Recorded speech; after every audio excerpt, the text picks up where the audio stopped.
Communism ഒരു മതമാണോ? എൻ്റെ അഭിപ്രായത്തിൽ ഇത് നല്ല ഒരു 916 മതമാണ്. അതെന്താണെന്ന് വെച്ച് കഴിഞ്ഞാൽ, നിങ്ങൾക്ക് ഇപ്പം ഹിന്ദു മതത്തിലോ ക്രിസ്ത്യൻ മതത്തിലോ ഇസ്ലാം മതത്തിലോ അങ്ങനെ മറ്റേത് മതത്തിലും, ചില മതത്തിൽ ഇപ്പം നമ്മൾ ഇതിനെപ്പറ്റിയൊക്കെ സംസാരിക്കുമ്പോഴത്തേക്ക് ചില ആൾക്കാർ പറയും, അയ്യടാ മോനെ നീ എന്തും പറഞ്ഞു, പക്ഷേ ഞങ്ങളുടെ മതത്തിനകത്ത് ദൈവമില്ല, മറ്റെല്ലാ മതത്തിനകത്തും ദൈവമുണ്ട്. അപ്പോൾ അങ്ങനെ പറയുന്നവരോട് ദൈവമില്ലാത്ത മറ്റു പല ഒത്തിരി മതങ്ങളും ഉണ്ട്. അതുപോലെ തന്നെയുള്ള ഒരു മതമാണ് ഈ കമ്മ്യൂണിസം എന്ന് പറയുന്നത്. ഇപ്പോൾ നമുക്കറിയാൻ പറ്റും, ഇവർക്ക് ഈ സെമറ്റിക് മതങ്ങൾക്ക് അന്ത്യനാളിലുള്ള ഒരു വിശ്വാസമുണ്ട്. അതായത് നമ്മുടെ ജുഡായിസത്തിനകത്ത് യഹോവയുടെ വരവ്, പിന്നെ ബൈബിളിലാണെങ്കിൽ യേശുവിൻ്റെ രണ്ടാമത്തെ വരവ്, പിന്നീട് നമ്മുടെ ഇസ്ലാം മതത്തിലാണെങ്കിൽ അന്ത്യനാളുകൾ, പിന്നെ അതേ കണക്ക് തന്നെ ഹിന്ദു മതത്തിലാണെങ്കിൽ 10ാമത്തെ പ്രവാചകനായിട്ട് കൽക്കിയോ അങ്ങനെ ആരാണ്ടുള്ള ഒരു വരവ്. അപ്പോൾ ഇങ്ങനെയൊക്കെയുള്ള ഒരു അന്ത്യനാളിലെ സെറ്റപ്പ് ഈ ബാക്കിയുള്ള എല്ലാ മതത്തിലും ഉണ്ട്. അത് സെമറ്റിക് ആയാലും ഉണ്ട്, അല്ലാത്ത മതത്തിനകത്തായാലും ഉണ്ട്. നമുക്ക് കമ്മ്യൂണിസത്തിനകത്തേക്ക് നോക്കിക്കഴിഞ്ഞാൽ കമ്മ്യൂണിസത്തിൻ്റെ ഈ അന്ത്യനാളുകളുടെ പ്രവചനം എന്ന് പറയുന്നത് ഒരു അടിയാണ്, അടി തിരിച്ചടി. അതായത് ബൂർഷ്വാസിയും വർഗ സമരങ്ങളാണ്. ഈ വർഗ സമരങ്ങൾ ഇങ്ങനെ ബൂർഷ്വാസിയും പ്രോലറ്റേറ്റും ആയിട്ടൊക്കെയുള്ള അടിയോടടിയായി ലാസ്റ്റ് ഇത് ഒടുവിൽ ഒരിടത്ത് ചെന്ന് കരക്കടിക്കും. അതാണ് സ്റ്റേറ്റ് ഇല്ലാത്ത, ക്ലാസ് ഇല്ലാത്ത, പിന്നെ ധനമില്ലാത്ത ഒരു സമൂഹത്തിലേക്ക് ഈ ഒരു സമൂഹം എത്തിക്കഴിഞ്ഞാൽ അവിടെ കമ്മ്യൂണിസമായി എന്നാണ് പറയുന്നത്. പക്ഷേ ഇതാണ് കമ്മ്യൂണിസത്തിലെ അന്ത്യനാളും കമ്മ്യൂണിസത്തിൻ്റെ സ്വർഗവും. മറ്റു മതങ്ങളിൽ ഇപ്പോൾ പലരും പറയും, ഈ ഞങ്ങളുടെ മതത്തിനകത്തുള്ള സ്വർഗം എന്ന് പറയുന്നത് ഞങ്ങൾക്ക് ഈ ഭൂമി കൊടുക്കുന്ന സാധനമല്ല, അങ്ങ് പുറത്ത് എവിടെയോ സപ്ലൈ ചെയ്യുന്ന സാധനമാണെന്നാണ്. പുറത്ത് സപ്ലൈ ചെയ്താലും അകത്ത് സപ്ലൈ ചെയ്താലും സ്വർഗം എന്നൊരു സാധനം ഉട്ടോപ്യൻ ഐഡിയ തന്നെയാണ്. അത് പുറത്തായാലും അകത്തായാലും. ഇത് കമ്മ്യൂണിസത്തിനകത്ത് പറയുന്ന ഈ സ്റ്റേറ്റ്ലെസ് മണിലെസ് ക്ലാസ്ലെസ് സൊസൈറ്റി ആയാലും, അതല്ല അവിടെ ഹൂറികളും മദ്യപ്പുഴയും മറ്റെന്ത് സാധനങ്ങളും ഓഫർ ചെയ്യുന്ന, ചിലർക്കാണെങ്കിൽ ജനിച്ച് പുഴുവായിട്ടും അങ്ങനെ ഇങ്ങനെയൊക്കെ പോകുന്ന എന്ത് സാധനമായാലും നരകവും സ്വർഗവും ഒക്കെ ഉള്ള സെറ്റപ്പ് ഈ എങ്ങും കാണാത്തൊരു സാധനം തന്നെയാണ്. അത് നമ്മുടെ സാധനം, അത് തന്നെയാണ് നമ്മുടെ കമ്മ്യൂണിസത്തിലും പറയുന്നത്. പിന്നീട് ഈ അന്ത്യനാളുകൾ, വിശുദ്ധ ഗ്രന്ഥങ്ങളുടെ കാര്യം പറയുമ്പോഴത്തേക്കാണെങ്കിൽ നമുക്ക് തോറ, ബൈബിള്, ഖുറാൻ അങ്ങനെയൊക്കെയുള്ള ഈ ഭഗവത്ഗീത ഇങ്ങനെയൊക്കെയുള്ള ഒത്തിരി വിശുദ്ധ ഗ്രന്ഥങ്ങളുടെ കാര്യങ്ങൾ നമുക്ക് കാണാൻ കഴിയും. ഇതേ കണക്ക് തന്നെയാണ് ഇതിനകത്തും വിശുദ്ധ ഗ്രന്ഥങ്ങളുണ്ട്. നിങ്ങൾക്ക് അത് ഓരോരുത്തരായിട്ട് അവരുടെ രീതിയിലായിട്ടാണ് എടുക്കുന്നതെന്നേ ഉള്ളൂ. ദാസ് ക്യാപിറ്റൽ എടുക്കാം, മാനിഫെസ്റ്റോ. ഞാനിവിടെ മാനിഫെസ്റ്റോ മാത്രമാണ് എടുക്കുന്നത്. ലെനിൻ്റെ സ്റ്റേറ്റ് ആൻഡ് റവല്യൂഷൻ, മറ്റേ ലിറ്റിൽ റെഡ് ബുക്ക് ഒന്നും ഞാൻ എടുക്കുന്നില്ല. കാരണം ഇതെല്ലാം കൂടെ എടുത്തുകൊണ്ട് പോയിട്ട് നമുക്കിന്നിവിടെ ചർച്ച ചെയ്യാനാണെങ്കിൽ അരമണിക്കൂറൊന്നും തികയത്തില്ല ഇതിനകത്തുള്ള. അതുകൊണ്ട് മാനിഫെസ്റ്റോ എന്ന് പറയുന്ന ആകെപ്പാടെ 1092 പേജുള്ള ആ ബുക്കിനകത്ത് അതിനകത്ത് വള്ളിയും പുള്ളിയും തെറ്റാതെ പറഞ്ഞിരിക്കുന്ന കാര്യങ്ങൾ ചെയ്ത വ്യക്തികളെ ഞാനിവിടെ പ്രവാചകനായിട്ട് എടുക്കുന്നുള്ളൂ. ബാക്കിയുള്ളതൊന്നും ഞാൻ എടുക്കുന്നില്ല. ഇപ്പോൾ തൽക്കാലം എടുക്കാൻ പറ്റില്ല, കാരണം അല്ലാതെ തന്നെ ഒത്തിരി എടുക്കാം നമുക്ക്. അപ്പോൾ അങ്ങനെ ഏറ്റവും നല്ലൊരു ബുക്കായിരുന്നു ലെനിൻ്റെ സ്റ്റേറ്റ് ആൻഡ് റവല്യൂഷൻ. പക്ഷേ അത് എനിക്കിപ്പോൾ ഇവിടെ എടുക്കാൻ പറ്റുന്നില്ല. അപ്പോൾ ഇങ്ങനെ നമുക്ക് വേറെ ഒരു കാര്യം കൂടി അറിയാൻ പറ്റും. ഈ ബുക്ക് നിങ്ങൾക്ക് പാകിസ്ഥാനിലോ ഇപ്പോൾ ഈ ഇടയ്ക്ക് റീസെൻ്റായിട്ട് UK ഒരു പ്രശ്നം നടക്കുന്നുണ്ട്. ഈ ബുക്ക് ആരെങ്കിലും കത്തിക്കുകയോ പിടിക്കുകയോ ഒക്കെ ചെയ്തു കഴിഞ്ഞാലോ, അല്ലെങ്കിൽ ഈ ബുക്കിൽ എഴുതിയിരിക്കുന്ന സാധനങ്ങൾ ഒന്ന് മാറ്റം വരുത്താൻ നോക്കിക്കഴിഞ്ഞാൽ പറ്റുന്ന കാര്യമെന്ന് വെച്ച് കഴിഞ്ഞാൽ അവർക്കെതിരെ കേസായി വഴക്കായി, ചിലപ്പം അറിയാൻ പറ്റത്തില്ല, വെട്ടുകളുടെ എണ്ണമൊക്കെ ഇട്ടിട്ട് മാർക്കിടും. അപ്പോൾ ഇവിടെയും ആ ഒരു സാധനമുണ്ട്. അതായത് നമ്മുടെ കമ്മ്യൂണിസ്റ്റ് മാനിഫെസ്റ്റോയിൽ പറഞ്ഞിരിക്കുന്ന കാര്യങ്ങൾ ഒന്ന് വഴിതിരിച്ച് വിട്ടതാണ്. നമ്മുടെ ഇതൊക്കെ ന്യായീകരിച്ച് ഒപ്പിക്കുന്ന ആരാണെന്ന് വെച്ച് കഴിഞ്ഞാൽ ഇതിൻ്റെ പ്രവാചകന്മാരുടെയും പിന്നെ നമ്മുടെ ഈ പള്ളിയിലെ മൊയ്ലിയാക്കന്മാരെന്ന് പറയുന്ന കണക്കുള്ള കുറേ പാർട്ടി കമ്മിറ്റി മെമ്പർമാരും സെക്രട്ടറിമാരും ചേർന്നാണ് ഇതിനെ ഈ ന്യായീകരിച്ച് ഒപ്പിച്ച് കൊണ്ടുവരുന്നത്. അപ്പോൾ അങ്ങനെ വെച്ച് നോക്കുകയാണെങ്കിൽ നമ്മുടെ സ്റ്റാലിൻ്റെ കൂടെ ഒരാളുണ്ടായിരുന്നു, ഒരു ട്രോട്സ്കി എന്നൊക്കെ പറയുന്നത്. 1940 മാമനെ കാണാനില്ല. കാരണം ഇത്രയേ ഉള്ളൂ, മാമൻ സ്റ്റാലിനിട്ട് നേരെ ഒന്ന് ചൊറിഞ്ഞു. സ്റ്റാലിൻ പറഞ്ഞ കമ്മ്യൂണിസ്റ്റ് മാനിഫെസ്റ്റോ വെളുപ്പിക്കൽ ട്രോട്സ്കി പറഞ്ഞു, ഇത് അയ്യോ ആണ്, നീ ഇതെടുത്ത് കളയണമെന്ന് പറഞ്ഞു. കുറച്ച് ദിവസം കഴിഞ്ഞപ്പം മാമനെ എങ്ങാണ്ടൊക്കെ വെച്ചിട്ട് എന്തൊക്കെ ചെയ്ത് മാമനും കിട്ടി സ്വർഗം. അപ്പോൾ അങ്ങനെയാണ് ഇതിലെ പ്രവാചകന്മാരുടെയും കമ്മ്യൂണിസത്തിൻ്റെയും ഒക്കെ ഒരു സ്ട്രക്ചർ കിടക്കുന്നത്. മതം വിമർശനങ്ങളെ അംഗീകരിക്കുന്നില്ല, കമ്മ്യൂണിസവും വിമർശനങ്ങളെ അംഗീകരിക്കുന്നില്ല. പിന്നെ ഈ വിധി നമുക്ക് ഒരിക്കലും തിരിച്ചറിയാൻ കഴിയാത്ത കുറേ കാര്യങ്ങളുണ്ട്. അതായത് ഇതിന് നമ്മൾക്ക് ഡാറ്റ ഇല്ല, നമ്മൾ അങ്ങനെ മാറ്റി വെക്കുന്ന കുറേ സാധനങ്ങളുണ്ട്. ഇതേ സാധനങ്ങൾ മതങ്ങൾ പൊക്കിയെടുത്തുകൊണ്ട് വരും. നമുക്ക് ഈ ആഴക്കടൽ സിദ്ധാന്തമൊക്കെ വെളുപ്പിച്ചത് കണക്ക്, അല്ലെങ്കിൽ മറ്റേ അത്തിമരത്തെ ശപിക്കുന്ന കാര്യങ്ങളെയൊക്കെ പറ്റിയിട്ട് ഇത് സീസൺ ആണോ എന്ന് ചോദിച്ചു കഴിഞ്ഞാൽ അതിനൊന്നും നമുക്ക് വേണ്ട, അതിന് നമ്മൾ വെളുപ്പിച്ചോളൂ. ഇതേ കണക്ക് തന്നെ കമ്മ്യൂണിസത്തിൽ നിങ്ങൾക്ക് കാണാൻ പറ്റും. മുതലാളിയെയും തൊഴിലാളിയെയും ബൂർഷകളെയും എന്തിന് ലൈസങ്കോയിസം എന്ന് പറയുന്ന ഒരു പരിപാടി പോലും കൊണ്ടുവന്നു. ലൈസങ്കോയിസം എന്താണെന്നുള്ളത് നമുക്ക് വഴിയെ തന്നെ പറയാവുന്നതാണ്. ഇതിനൊന്നും ഡേറ്റ വേണമെന്ന് ചോദിച്ചു കഴിഞ്ഞാൽ ജനറ്റിക്സിൻ്റെ ഒരു ഡേറ്റ അപ്പുറത്ത് കടന്നപ്പം ആ ശാസ്ത്രജ്ഞന്മാരെ ഈ ലൈസങ്കോയിസ്റ്റുകൾ ചെയ്തത് എന്താണെന്ന് വെച്ച് കഴിഞ്ഞാൽ ബൂർഷ്വാ ശാസ്ത്രജ്ഞർ എന്ന് പറഞ്ഞിട്ട് അടിച്ചോടിക്കുകയായിരുന്നു ചെയ്തത്. ഒന്നുകിൽ അവർ രാജ്യം വിട്ടു പോകേണ്ടി വന്നു. അതിൽ പ്രമുഖ ജനറ്റിക്സ് സയൻറ്റിസ്റ്റുകളും തടവറയിൽ ഗുലാക്കുകളിൽ ജീവിതം ലാസ്റ്റ് അവസാനിപ്പിക്കുകയായിരുന്നു ചെയ്തത്. അത്രയ്ക്ക് ഒരു മതത്തിൻ്റെ എല്ലാ സെറ്റപ്പും ഉണ്ട് കമ്മ്യൂണിസം എന്ന് പറയാൻ വേണ്ടിയിട്ടാണ് ഞാൻ ഇത്രയും പറഞ്ഞത്. ഇനി അടുത്തതായിട്ട് ഈ മതത്തിന് മുതലാളിമാരുണ്ട്.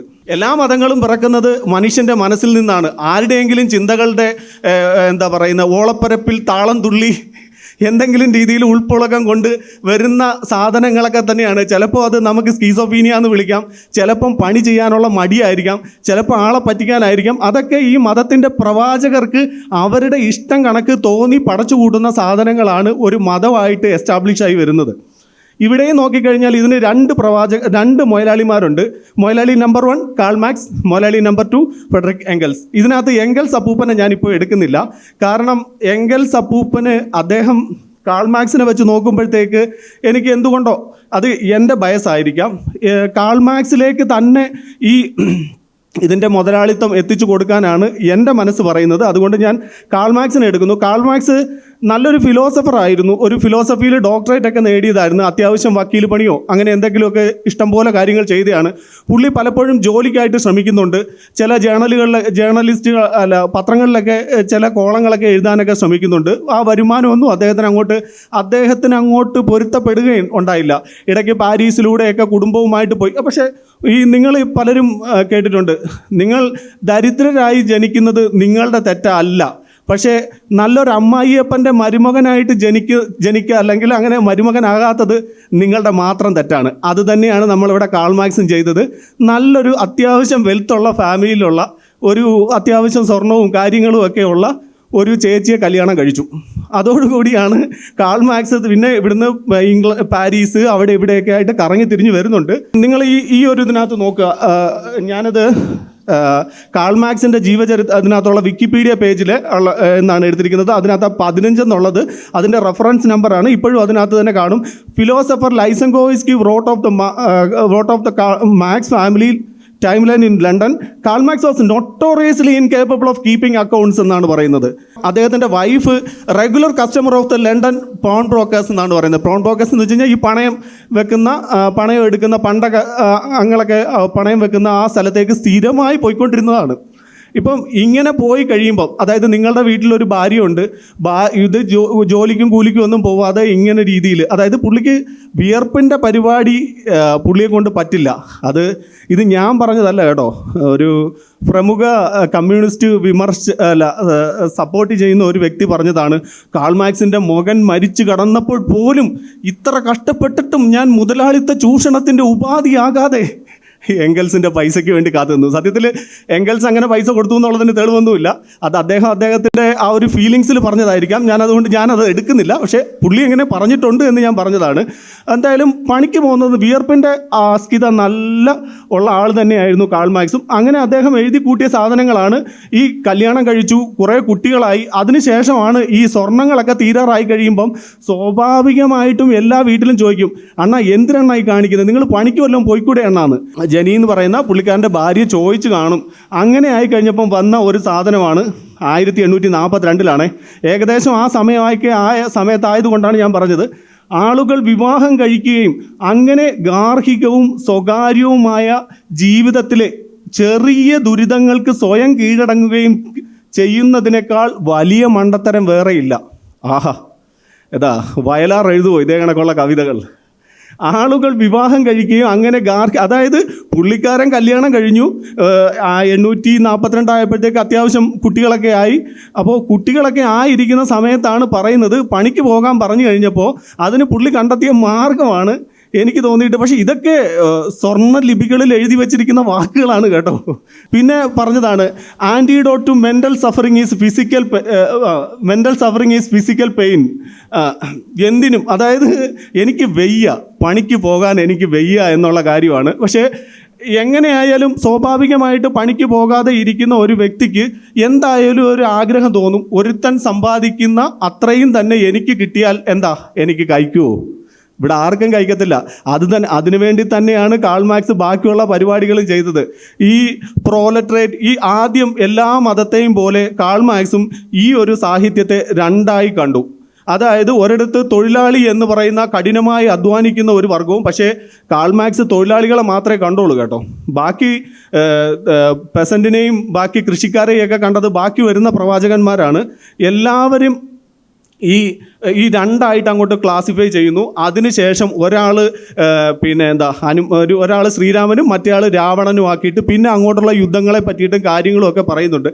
എന്തായാലും ഇതിനിടയ്ക്ക് പുള്ളി എംഗൽസിനെ കണ്ടെത്തുന്നു. അപ്പം പറയുന്നു, അളിയ മൊത്തം ദാരിദ്ര്യമാണ്, എനിക്ക് വീട്ടിൽ നിന്ന് മൊത്തം പ്രഷറുണ്ട്, ഇങ്ങനെയൊന്നും നാട്ടുകാരെ അധികം വലിപ്പിച്ചുകൊണ്ട് അധികം ജീവിക്കാൻ പറ്റത്തില്ലെന്ന് പറയുന്നുണ്ട്. അതിന് അളിയൻ എന്തിനാണ് പേടിക്കുന്നത്?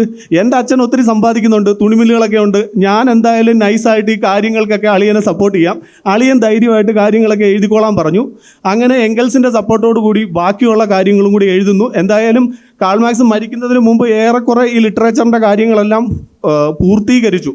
അങ്ങനെ കമ്മ്യൂണിസം ഒരു മതമായി, ഏകദേശം മതമായി കഴിഞ്ഞപ്പോഴത്തേക്കാണ് ഇനി പുള്ളിക്കാരൻ മരിച്ചു. എന്തായാലും പുള്ളിക്കാരൻ ആദ്യം വിചാരിച്ചത് യൂറോപ്പിൽ തൊഴിലാളി പ്രശ്നങ്ങൾ ഉണ്ടാകുന്നു, കുത്തിത്തിരിപ്പുകളൊക്കെ വരും, ഈ കുത്തിത്തിരിപ്പുകളിലൂടെ നമ്മളുടെ ആ ഉട്ടോപ്പിയൻ സ്വർഗം നേടും എന്നൊക്കെയാണ് ആ പാവം വിചാരിച്ചിരുന്നത്. സത്യത്തിൽ കാൾ മാർക്സിൻ്റെ ദാസ് ക്യാപിറ്റലിൻ്റെ ആദ്യത്തെ വോളിയൊക്കെ നിങ്ങൾക്ക് വായിക്കുമ്പോൾ തന്നെ അറിയാം, പുള്ളിക്കാരന് എന്തൊക്കെയോ, പക്ഷേ ആൾ നല്ല ആർദ്രമായ മനസ്സുള്ളതായിരുന്നു. ഈ ജോലിക്കാരുടെ കഷ്ടപ്പാടുകൾ കാണുമ്പം വളരെയധികം വിഷമിക്കുമായിരുന്നു. എത്ര വിഷമിച്ചാലും ഇതേ ജോലിക്കാരെ ചൂഷണം ചെയ്ത് എംഗൽസിൻ്റെ അച്ഛൻ തുണിമില്ലിൽ നിന്ന് കൊണ്ടുകൊടുക്കുന്ന പൈസ വെച്ചിട്ടാണ് ബാക്കിയുള്ളത് ചെയ്യുന്നത്. ഇതൊരു ചൂഷണമാണെന്ന് പാവം കാൾ മാർക്സ് അറിഞ്ഞില്ല. ഇനി ഇതിനകത്ത് മതമായി എന്ന് പറഞ്ഞല്ലോ, ഇതിനെ ഒരു മതത്തിൻ്റെ ചട്ടക്കൂട് കൊടുക്കുകയും ഈ മതത്തിന് ബാക്കി പ്രചരിപ്പിക്കുകയും വേണം. അതിനായിട്ട് കുറച്ച് പ്രചാരകരെ എപ്പോഴും ആവശ്യമാണ്. ഈ പ്രചാരകന് എന്തൊക്കെ ക്വാളിറ്റി ഉണ്ടായിരിക്കണം എന്നാണ് ഇനി നമ്മൾ നോക്കുന്നത്. ഒരു നല്ല പ്രവാചകൻ എങ്ങനെ ആയിരിക്കണം? ഒരു നല്ല പ്രവാചകൻ എങ്ങനെ ആയിരിക്കണമെന്ന് വെച്ച് കഴിഞ്ഞാൽ നിങ്ങൾക്ക് ആദ്യം രണ്ടായിട്ട് കാണാൻ കഴിയണം. എന്ത് രണ്ടായിട്ട് കാണാൻ കഴിയണം? നിങ്ങൾക്ക് രണ്ടായിട്ട് കാണാൻ കഴിയേണ്ട സാധനം എന്ന് വെച്ച് കഴിഞ്ഞാൽ തൊഴിലാളി എന്നും ചൂഷകൻ അല്ലെങ്കിൽ ബൂർഷ്വ, അങ്ങനെ പെറ്റി ബൂർഷ്വ, ഇങ്ങനെയൊക്കെയുള്ള ഒരു കാറ്റഗറി ആയിട്ട് തിരിക്കാൻ കഴിയണം. പിന്നെ എന്ത് വന്നാലും അമേരിക്കയുടെ കൂടെ അടുക്കരുത്, അമേരിക്കയെ ചീത്ത വിളിച്ചുകൊണ്ടേ ഇരിക്കണം. പക്ഷേ അതിനിടയ്ക്ക് ചൗഷസ്ക്യൂവിന് ഒരു ചെറിയ ഒരു ഇതുണ്ടായിരുന്നു. അതിനുശേഷം പിന്നെ നമ്മുടെ അതൊക്കെ പിന്നെ ഇങ്ങോട്ട് വരുന്ന വഴി പറയാം. അത് കഴിഞ്ഞിട്ട് പിന്നീട് ഞാൻ എടുക്കുന്ന ഒരാശയം, ഇനി മുയലിന് 3 ചെവിയാണെന്ന് പറഞ്ഞാൽ ഒരിക്കലും അത് വിട്ടുകൊടുക്കരുത്. ലാസ്റ്റ് ഞാൻ കണ്ട് ഇനി ഇതും കൊണ്ട് മുന്നോട്ട് പോകാൻ പറ്റില്ല എന്ന് പറയുന്നത് വരെ, എനിക്ക് തോന്നുന്നത് വരെയും അതിൽ തന്നെ പിടിച്ചു നിൽക്കുക. പിന്നെ രഹസ്യ പോലീസ് സൂക്ഷിക്കുക. ഈ രഹസ്യ പോലീസ് എന്ന് പറയുമ്പോഴത്തേക്ക് ഒട്ടുമിക്ക എല്ലാ പ്രവാചകന്മാർക്കും രഹസ്യ പോലീസിൻ്റെ ഒരു നിര തന്നെ ഉണ്ടായിരുന്നു. ലെനിൻ്റെ രഹസ്യ പോലീസ്, ചേക്ക, പിന്നെ സ്റ്റാലിന്, MKVD, മാവോയ്ക്ക് മിനിസ്ട്രി ഓഫ് പബ്ലിക് സെക്യൂരിറ്റി, പിന്നെ പോൾപോട്ടിനുണ്ടായിരുന്നു, പോൾപോട്ടിൻ്റെ ചൗഷസ്ക്യൂവിൻ്റെ സെക്യൂരിറ്റിയേറ്റോ അങ്ങനെ എങ്ങനെയാണ്, ഞാൻ കറക്റ്റ് പേര് ഓർക്കുന്നില്ല. അപ്പോൾ ഇങ്ങനെയൊക്കെ രഹസ്യ പോലീസിനെയൊക്കെ സൂക്ഷിക്കുക. എന്ത് പറഞ്ഞാലും ഒറ്റ ഒരു കാര്യമേ ഉള്ളൂ, എന്ത് പ്രശ്നം വന്നു കഴിഞ്ഞാലും നിങ്ങൾ ആഗോളവൽക്കരണം, ഉദാരവൽക്കരണം വിടരുത്, അമേരിക്കയോടുള്ള ദേഷ്യവും വിടരുത്. അങ്ങനെയാണെങ്കിൽ നിങ്ങൾക്ക് നല്ലൊരു പ്രവാചകനാകാൻ എല്ലാ ക്വാളിറ്റിയും ഉണ്ട്. പിന്നെ ഇതിനകത്ത് ഞാൻ എടുത്തിരിക്കുന്ന പ്രവാചകനകത്ത് വേറെ ഒരു ക്വാളിറ്റിയും കൂടെ ഉണ്ട്.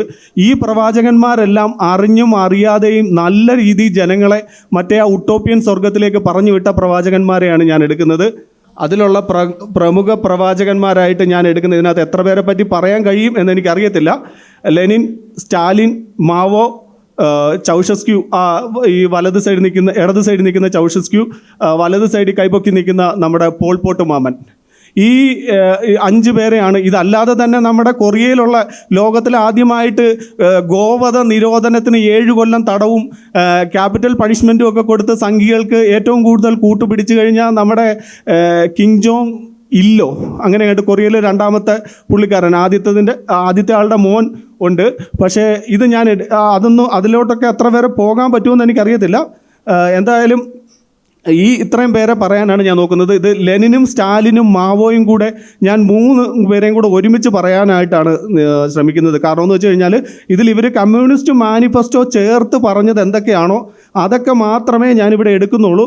ആദ്യമായിട്ട് ലെനിനും ഈ സ്റ്റാലിനും മാവോയും എടുത്തു വെച്ച് നോക്കുകയാണെങ്കിൽ ഇവരുടേതായ രീതിയിലല്ലാതെ ഈ ലെനിനെ പറ്റി പറയാം. ലെനിനാണ് കറക്റ്റ് കൃത്യം ഒരു കമ്മ്യൂണിസ്റ്റ് മതമാകാൻ വേണ്ട എല്ലാ ഫ്രെയിംവർക്കും ചെയ്തത്. അതായത് പാർട്ടിയെ അതിൻ്റെ കേഡർ സ്വഭാവത്തിലേക്ക് ആ തട്ട് മതങ്ങളുടേതായിട്ടുള്ള ആ ശ്രേണീബദ്ധമായിട്ടുള്ള അധികാര സ്ഥാനങ്ങൾ കൊണ്ടുവന്ന് തട്ടായിട്ട് ഉറപ്പിച്ചു കൊണ്ടുവരികയും പിൽക്കാലത്ത് വന്ന എല്ലാ പ്രവാചകന്മാർക്കും നല്ല ഒരു വഴികാട്ടിയായി. എന്തിനാണ് ഈ പറയുന്ന കളക്ടിവൈസേഷൻ, ഫാമിങ്ങിനകത്തുള്ള കളക്ടിവൈസേഷൻ, ദേശസാൽക്കരണം, മറ്റ് എന്താ പറയുന്നത്, പഞ്ചായത്ത്, ഈ ബാങ്കുകൾ, മറ്റ് എല്ലാ ഇൻഡസ്ട്രിയിന് ദേശസാൽക്കരണം, ആൾക്കാരെ ഒരു സ്ഥലത്ത് നിന്ന് ഇന്ന് പലരും പാലസ്തീൻ്റെ കാര്യത്തിന് അത് കരയുന്നുണ്ട് കേട്ടോ. റാഫായിൽ അത് ഒഴിവാക്കുന്നത് ഒറ്റ രാത്രി കൊണ്ട് ഇങ്ങനെയൊക്കെ ചെയ്യാമോ, നമ്മൾ പിന്നെയും കാണണ്ടേ എന്നൊക്കെ പറഞ്ഞ് പാടി നടക്കുന്നുണ്ട്.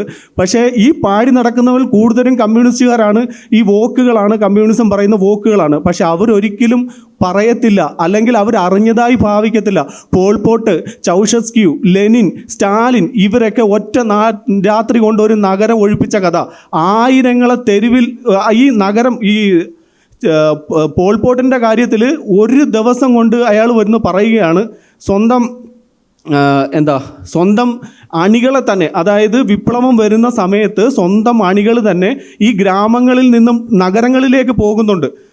കെമറോഷിലേക്ക് പോകുന്ന സമയത്ത് ഇവിടേക്ക് ഇവർ ടാങ്കുകളും അതും ഇതുമായിട്ട് ഇരച്ചു വരുന്ന ഒരു സംഭവമുണ്ട്. പാവങ്ങൾ വിചാരിച്ച് എന്താണെന്നറിയാം, നമ്മുടെ ആൾക്കാരല്ലേ വരുന്നത്, നമ്മൾ ആദ്യമേ ടൗണിൽ ചെന്ന് ഇടപെടിക്കാം. പക്ഷേ വ്യവസായികവൽക്കരണത്തിനോട് പോൾപോട്ടിന് വലിയ താല്പര്യമൊന്നുമില്ലായിരുന്നു. പോൾപോട്ട് കണ്ടത് നഗരത്തെ. അത് നിങ്ങൾ കമ്മ്യൂണിസ്റ്റ് മാനിഫെസ്റ്റോയിൽ 2ാമത്തെ 3ാമത്തെ പേജ് വായിക്കുമ്പോൾ തന്നെ നിങ്ങൾക്ക് കാണാൻ പറ്റും. നഗരവൽക്കരണത്തിലൂടെ ബൂർഷ്വാസികൾ എങ്ങനെയാണ് ഈ തിന്മയുടെ ഇതായി മാറുന്നതെന്ന്. അതൊരു പരോക്ഷമായിട്ട് ഇവരത് എടുക്കുകയും ഇതിനെന്താ പറയുന്നത്, ആ ഒരു നഗരത്തെ നിങ്ങൾ ഇനി ഇവിടെ വ്യവസായ പണികളൊന്നും ചെയ്യണ്ട, നേരെ ഗ്രാമത്തിൽ പോയിട്ട് കൃഷിപ്പണി ചെയ്തോളൂ എന്ന് പറഞ്ഞ് ചിലപ്പോൾ നിങ്ങൾ എഞ്ചിനീയർ ആയിരിക്കാം, ചിലപ്പം വക്കീലായിരിക്കാം. നിങ്ങളോട് നാളെ പോയി പരുത്തി കൃഷി ചെയ്യാൻ പറഞ്ഞാൽ നിങ്ങൾ എന്ത് ചെയ്യും? ചിലപ്പോൾ 1-2 ആൾക്കാർക്ക് ചെയ്യായിരിക്കും. ബാക്കിയുള്ളവരൊക്കെ ഈ പോകുന്ന വഴിയിൽ തന്നെ ദാരിദ്ര്യവും അതും ഇതുമൊക്കെ സംഭവിച്ച് മരണങ്ങൾ സംഭവിക്കുന്നുണ്ട്. എനിവേ, ഇതിനെല്ലാം തുടക്കം വെച്ചത് നമ്മുടെ ലെനിൻ്റെ ഈ കേഡർ സമ്പ്രദായമായിരുന്നു. എല്ലാ രീതിയിലും വഴികാട്ടിയായിരുന്നു. ഇവൻ ലെനിൻ്റെ കാര്യത്തിനകത്ത് നമ്മൾക്കറിയാവുന്നതാണ് റെഡ് ടെറർ എന്താണെന്ന്. 1918 മുതൽ തുടങ്ങിയ ഒരു പരിപാടിയാണ്.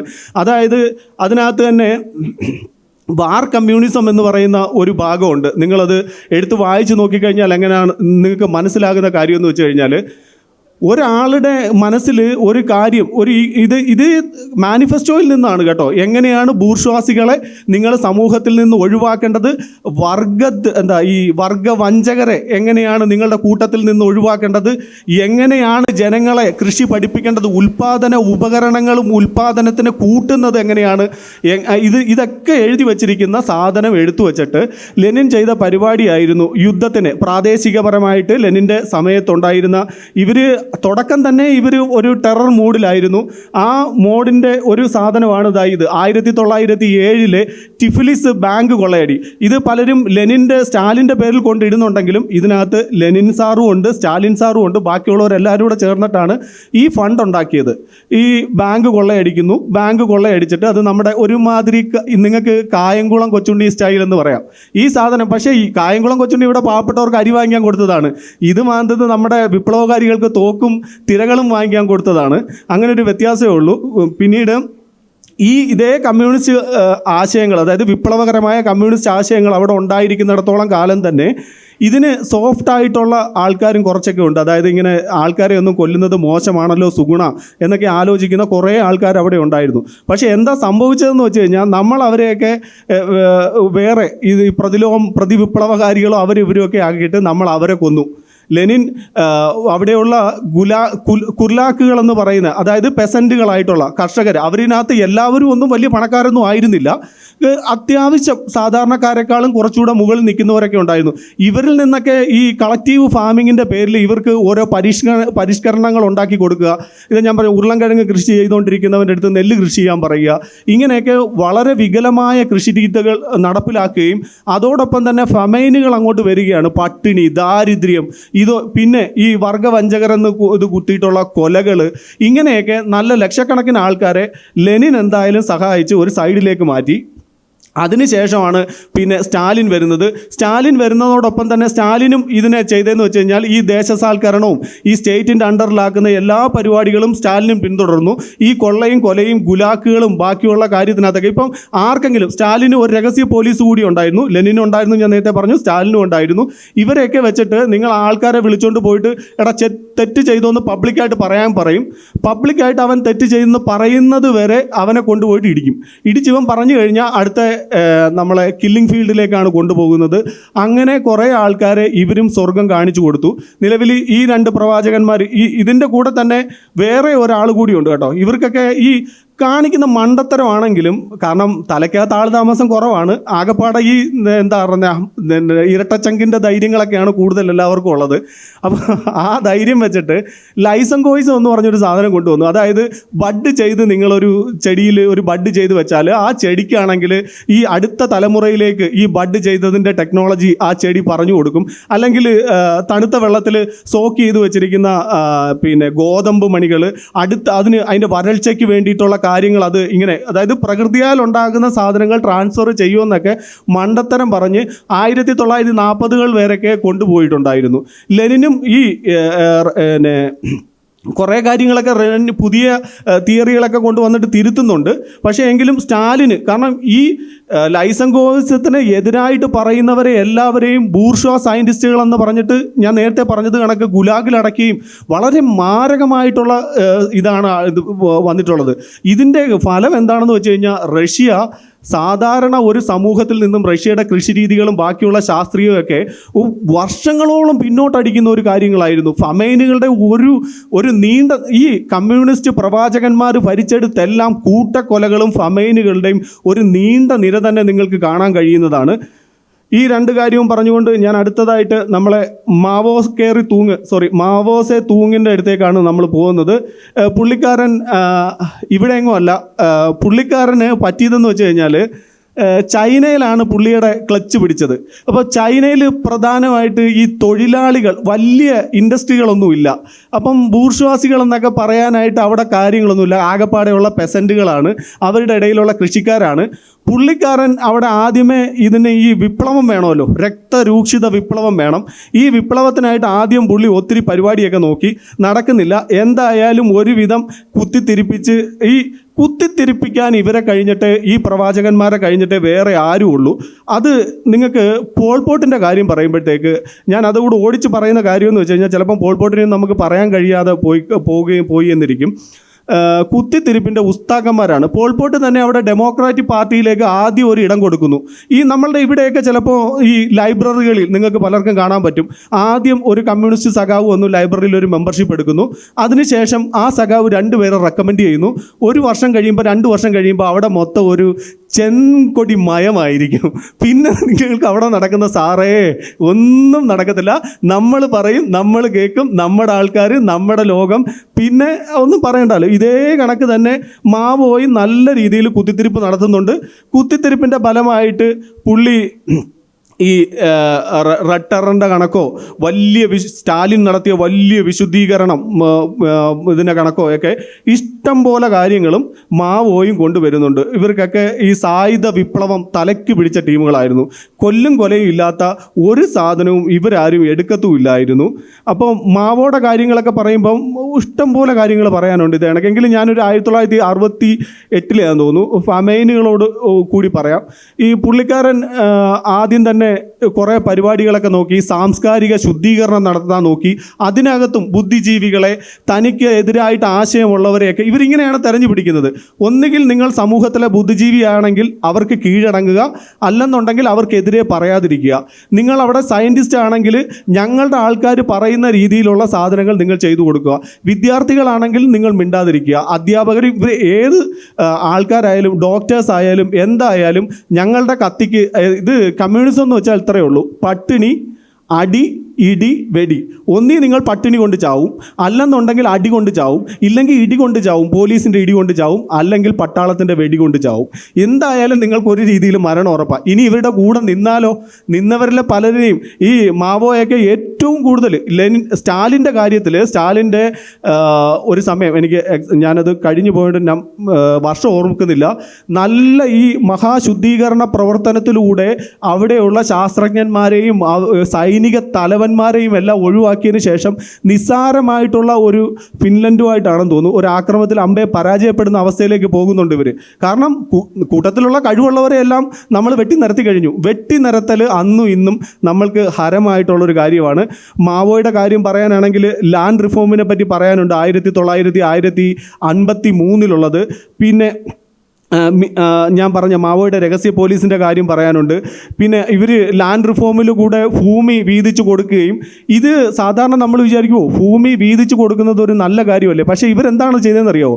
ഈ പെസൻറ്റുകളെ കർഷകരുമായിട്ട് കർഷകരെ ഇളക്കി വിടും. എന്നിട്ട് ഇതിനകത്ത് എന്തെങ്കിലുമൊക്കെ അത്യാവശ്യം വിവരമുള്ള കർഷകനാണെങ്കിൽ ഭൂമി കൊടുക്കാനോ അല്ലെങ്കിൽ എന്തെങ്കിലും രീതിയിൽ മടിച്ചു കഴിഞ്ഞാൽ ഇവരെ പബ്ലിക്കായിട്ട് വിചാരണ ചെയ്യുക.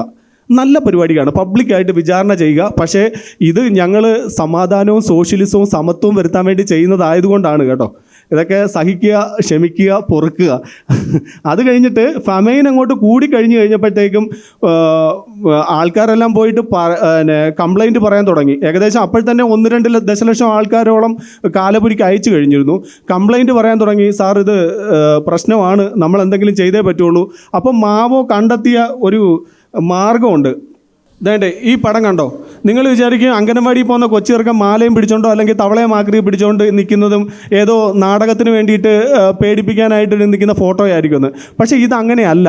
ഇത് മാവോ കണ്ടെത്തിയ ഒരു മാർഗമാണ്. ഫമൈൻ വരുന്നത് ഈ പ്രാണികൾ, പക്കികൾ, കുരുവികൾ ഇങ്ങനെയുള്ള സാധനങ്ങൾ കൊണ്ടാണ്. അവർ നെൽമണികൾ കൊത്തിക്കൊണ്ട് പോവുകയും നശിപ്പിക്കുകയും ചെയ്തിട്ടാണ് ഈ ദാരിദ്ര്യം, ക്ഷാമം ഉണ്ടാകുന്നതെന്ന് മാവോ കണ്ടെത്തി. എന്ത് ചെയ്യാൻ പറഞ്ഞു? അടുത്ത 2 കൊല്ലം മുറിഞ്ചം കൊന്നോളാൻ പറഞ്ഞു. ഒന്നിനെയും വെച്ചേക്കരുത്. പിടിച്ചിട്ട് ഈ ഫോട്ടോ ഇടുന്നവർക്കും അവർക്കൊക്കെ റിവാർഡുകളും കൊടുത്തു. കാര്യം എന്താ?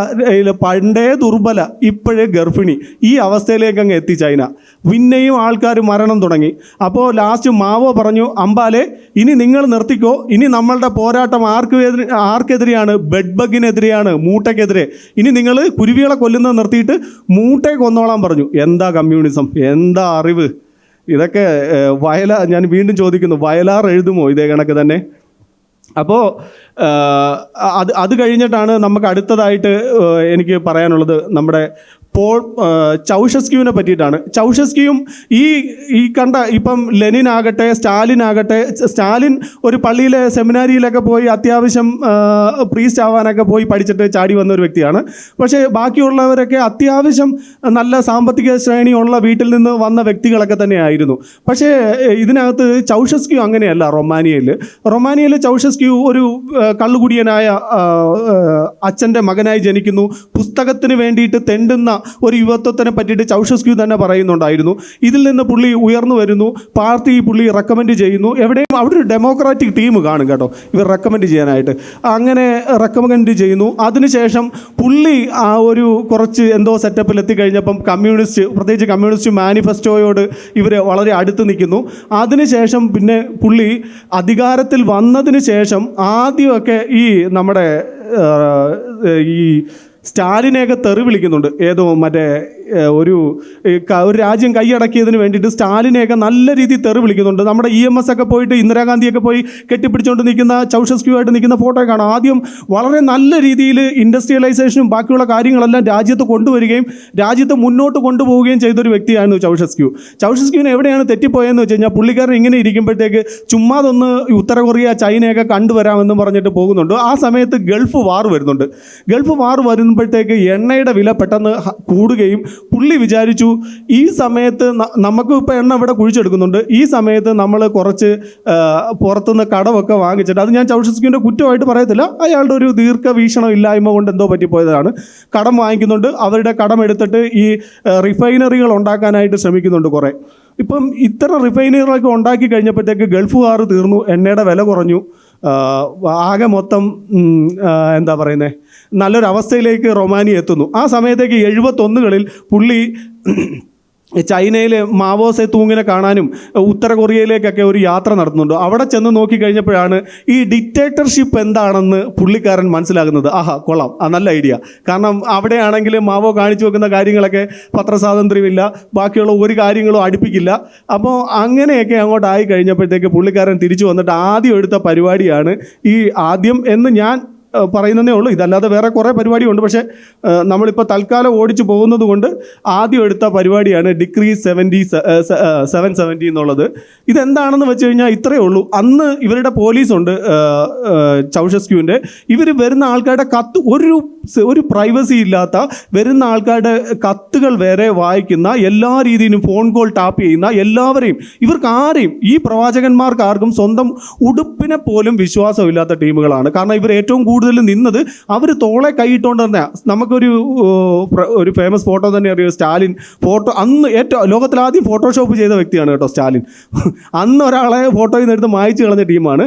അപ്പോൾ ഡിക്രി 770 ഏറ്റവും കൂടുതൽ സ്ത്രീകളുടെ, അതായത് ഗർഭം അലസിപ്പിക്കുന്നത് തടഞ്ഞു, ഗർഭനിരോധന മാർഗങ്ങൾ ഉപയോഗിക്കുന്നത് തടഞ്ഞു. അത് ഒറ്റ കാര്യമേ ഉള്ളൂ, ഞങ്ങൾക്ക് കടം വീട്ടണം, അതിന് വേണ്ടിയിട്ട് കൂടുതൽ ആൾക്കാർ ജനിച്ചെങ്കിൽ മാത്രമേ. ഇത് നമ്മുടെ മാനിഫെസ്റ്റോയിൽ കാണാം കേട്ടോ, എങ്ങനെയാണ് ഉൽപ്പാദനം വർദ്ധിപ്പിക്കുന്നതിനെ പറ്റിയിട്ട്. ഈ രീതിയിൽ ഇയാളും പറഞ്ഞു ഉൽപ്പാദനം താണ്ടേ ഇങ്ങനെ വർദ്ധിപ്പിച്ചോളാൻ പറഞ്ഞു. സംഭവം ഇങ്ങനെയൊക്കെ. ഇതിന് ശേഷം എന്താ പറ്റിയെന്ന് വെച്ച് കഴിഞ്ഞാൽ അനാഥരായ കുട്ടികളുടെ എണ്ണം കൂടി. വളരെ ക്രിട്ടിക്കലായിട്ട് നിന്ന് ഗർഭം പോലും അബോർഷന് സമ്മതിച്ചില്ല. ആ കുട്ടികളൊക്കെ വന്നു, അമ്മമാരുടെ മരണം ഉണ്ടായി. അതിൻ്റെ ഒരു ഗ്രാഫാണിത്. ആ വന്ന സമയത്ത് ആദ്യം ഒരു ചെറിയ ഹൈപ്പ് ഉണ്ടാകുന്നെങ്കിലും പിന്നീട് ജനന മരണ നിരക്കുകൾ ഒരു റോക്കറ്റ് വേഗത്തിൽ പോകുന്നതായിട്ട് നിങ്ങൾക്ക് കാണാൻ കഴിയും. ഒരു വലിയ ദുരന്തം തന്നെയായിരുന്നു ഉണ്ടായത്. നിങ്ങൾക്ക് എപ്പോഴെങ്കിലും, എനിക്ക് സമയക്കുറവുള്ളത് കൊണ്ടാണ്, ഡിക്രി 770 റൊമാനിയോ എന്ന് അങ്ങ് അടിച്ചു നോക്കിക്കഴിഞ്ഞാൽ വളരെ വിശദമായിട്ട്, വളരെ കഥനം, കണ്ണുനീരിൽ വരുന്ന രീതിയിലുള്ള കാര്യങ്ങൾ ഇതിനകത്ത് എഴുതി വച്ചിട്ടുണ്ട്. അത് കൂടുതൽ ഞാൻ അതിനകത്തേക്ക് പോകുന്നില്ല. പിന്നെ പുള്ളിക്കാരന് വേറെ ഒരു ഇതുകൂടെ ഉണ്ടായിരുന്നു. എലന എന്ന് പറയുന്ന പുള്ളിക്കാരൻ്റെ വൈഫിനോട്, അധികം സ്കൂളിലൊന്നും പോയിട്ടില്ല, പുള്ളിക്കാരത്തിക്ക് കെമിസ്ട്രിയിൽ ഡോക്ടറേറ്റ് ഒക്കെ കൊടുത്ത് പല രീതിയിൽ കൊണ്ടുവന്ന് നടന്നിരുന്നതാണ്. ചൗഷസ്ക്യൂ പറഞ്ഞൊരു പ്രധാന ഒരു പോയിൻ്റാണ്, സോഷ്യലിസം കൊക്കൈൻ പോലെയാണ്. വല്ലപ്പോഴും അടിച്ചാൽ നിങ്ങൾക്കതിൻ്റെ ആ കിക്ക് എപ്പോഴും കിട്ടില്ല. പക്ഷേ കിക്ക് കിട്ടണമെങ്കിൽ സ്ഥിരം അടിക്കണം, എങ്കിലേ നിങ്ങൾ സോഷ്യലിസത്തിൻ്റെ അഡിക്റ്റ് ആവും. ഇങ്ങനെ പറഞ്ഞൊരു ടീമാണ് നമ്മുടെ ചൗഷസ്ക്യൂ എന്ന് പറയുന്നത്. അപ്പോൾ ചൗഷസ്ക്യൂവിനും അവസാനം അവിടെ ലാസ്റ്റ് ഏകദേശം GDPയുടെയൊക്കെ നല്ലൊരു തകർച്ചയിലേക്ക് 10.9 അങ്ങനെ അങ്ങോട്ട് തകർച്ചയിലേക്ക് എത്തിക്കുന്ന സമയത്ത് ഇവർ രക്ഷപ്പെടാൻ നോക്കുന്നുണ്ട്. ഇവിടെയും കൊലയ്ക്കും കൊള്ളിവെപ്പിനും ഈ ഫമൈനുകൾക്കും ഒന്നും ഒരു കുറവും ഉണ്ടായിരുന്നില്ല. അതുമാത്രമല്ല, ഇവിടെ പോൾപോട്ടും ചൗഷസ്ക്യൂവും തമ്മിലുള്ള ഒരു വ്യത്യാസം എന്താണെന്ന് വെച്ച് കഴിഞ്ഞാൽ, പോൾപോട്ട് എപ്പോഴും എന്താ പറയുന്നത്, നഗരത്തെ ഗ്രാമത്തിലേക്ക് കൊണ്ടുവരാൻ നോക്കിയപ്പം ചൗഷസ്ക്യൂ ചെയ്തത് തിരിച്ചങ്ങോട്ടായിരുന്നു. പക്ഷേ എന്തായാലും അതും വളരെ നല്ല രീതിയിൽ ഇതിനകത്തേക്ക് ദുരന്തത്തിലേക്കാണ് കലാശിച്ചത്. അതിനുശേഷം അടുത്തതായിട്ട് വരുന്ന സുന്ദരക്കുട്ടൻ്റെ പേരാണ് നമ്മുടെ പോൾപോട്ട് എന്ന് പറയുന്നത്. പുള്ളിയുടെ പേര് സാർ എന്ന് മറ്റോ ആണ്. പുള്ളി ഒരു അപരനാമത്തിലായിരുന്നു വന്നിരുന്നത്. പുള്ളിയും പക്ഷേ കംബോഡിയയിൽ 4 കൊല്ലത്തോളം ഭരിച്ചോളൂ. ഭരിക്കുന്നതിന് മുമ്പ് തന്നെ അനേകം ദുരന്തങ്ങൾ ഉണ്ടാക്കി വെച്ചിരിക്കുന്ന ഒരു വ്യക്തി കൂടിയായിരുന്നു. പുള്ളിക്ക് നാഷണലൈസ്ഡ് ആയിട്ടുള്ള, അതായത് കംബോഡിയ ബേസ്, ഈ ചൗഷസ്ക്യൂവിനും അവസാനം വന്നത് ഈ കംബോഡിയ ബേസ് ചെയ്തിട്ടുള്ള ഒരു കമ്മ്യൂണിസത്തിലേക്കാണ് ഇവരെല്ലാം കൊണ്ടുപോയി എത്തിച്ചിരുന്നത്. പോൾപോട്ടും അതേ കണക്ക് തന്നെയാണ്. പുള്ളിക്ക് വേറൊരു കാര്യം ഉണ്ടായിരുന്നു, ഈ കർഷകരോട് ഭയങ്കര സ്നേഹമായിരുന്നു. പക്ഷേ ടൗണിൽ നിൽക്കുന്ന ആൾക്കാരോട് വലിയ താല്പര്യമൊന്നുമില്ലായിരുന്നു. ഇതേ കണക്ക് തന്നെ സ്വന്തം ആൾക്കാരെ ഇത് ചെയ്യാനായിട്ട് ഒരു സ്കൂളൊക്കെ തന്നെ എടുത്തിരുന്നു. അതിനകത്തേക്ക് സ്വന്തം പോലീസുകാരെ കൊണ്ടുപോയിട്ട് ഇവരെ പിടിച്ചോണ്ട് പോകുന്നു. അവിടെ കൊണ്ടു ചെന്നു ഒന്നി ഇടിച്ച് പഴിപ്പിച്ച് കുറ്റം പറയിക്കുന്നു. ഇല്ല എന്നുണ്ടെങ്കിൽ എങ്ങനെയായാലും കൊലപാതകം അവിടെ നടക്കും. പബ്ലിക്കിൻ്റെ മുമ്പിൽ കൊണ്ടുപോയിട്ട് കണ്ടോ ദാ ഇവൻ കുറ്റം ചെയ്തിട്ടുണ്ട് എന്ന് പറഞ്ഞിട്ട് അടുത്ത കില്ലിംഗ് ഫീൽഡിലേക്ക് കൊണ്ടുപോകുന്നു. ഇങ്ങനെ വളരെ നല്ല രീതിയിൽ ചെയ്തുകൊണ്ടിരുന്നതാണ്. അദ്ദേഹം ചെയ്ത മഹത്തായ ഒരു മണ്ടത്തരത്തിൻ്റെ കാര്യമാണ് ഇയർ 0. ആദ്യമായിട്ട് കംബോഡിയയിലേക്ക് ആ രാജാവ് ഫ്രഞ്ച് കോളനി ആയിരുന്നു. ഇവരിൽ നിന്ന് മറ്റേ ആ ചെറുപ്പക്കാരനായിട്ടുള്ള രാജാവിന് അധികാരം കിട്ടുന്നു. അതിനുശേഷം ഇവർ ഡെമോക്രാറ്റിക് പാർട്ടിയിലേക്ക് വരുന്നു. ഡെമോക്രാറ്റിക് പാർട്ടിയിലേക്ക് ഇവർ നുഴഞ്ഞു കയറുന്നു. അതിനെ കമ്മ്യൂണിസത്തിനകത്തേക്ക് ലയിപ്പിക്കുന്നു. ലാസ്റ്റ് എന്തായാലും പോൾപോട്ട് വന്നതിന് ശേഷം ആദ്യമായിട്ട് ഈ ടൗണിനകത്തുള്ള ആൾക്കാരെ എല്ലാം തല്ലിക്കൊന്നിട്ട് തെരുവീതിയിൽ കൂടെ നടത്തിക്കൊണ്ട് വന്നിട്ട് ചെയ്ത ഒരു പരിപാടിയാണ് ഇയർ 0. ഇനി നമ്മൾ ഇവിടുന്ന് ഒന്നേന്ന് തുടങ്ങാം, നിങ്ങളെല്ലാം അവിടെ പോയിട്ട് ഗ്രാമത്തിൽ പോയിട്ട് കൃഷി ചെയ്ത് കളിച്ചോളൂ എന്ന് പറയുന്നത്. ഇതിൻ്റെയും ഫലം ദുരന്തം തന്നെയായിരുന്നു. നിങ്ങൾക്ക് അതിനെ പറ്റിയിട്ടായാലും കൂടുതൽ പല വീഡിയോയിലും കാണാൻ പറ്റും. പക്ഷേ ഇതിൻ്റെയൊക്കെ ഒരു കുഴപ്പമെന്ന് വെച്ച് കഴിഞ്ഞാൽ മാധ്യമ സ്വാതന്ത്ര്യത്തിന് ഭയങ്കര പൂത്തുലഞ്ഞ് നിൽക്കുന്നത് കാരണം ഇവർ ചെയ്തതൊക്കെ ഇവരുടെ കാലഘട്ടത്തിൻ്റെ അവർ ആ കത്തിത്തീരുന്നത് വരെയും പുറം ലോകം അറിഞ്ഞിട്ടില്ല, അറിയിക്കാൻ നമ്മളൊട്ട് ശ്രമിക്കത്തുമില്ല. അത് മാവോയുടെ കാര്യമായാലും പോൾപോട്ടിൻ്റെ കാര്യമായാലും സ്റ്റാലിൻ്റെ കാര്യമായാലും പിന്നെ പ്രൊപ്പഗണ്ട സിനിമകൾ.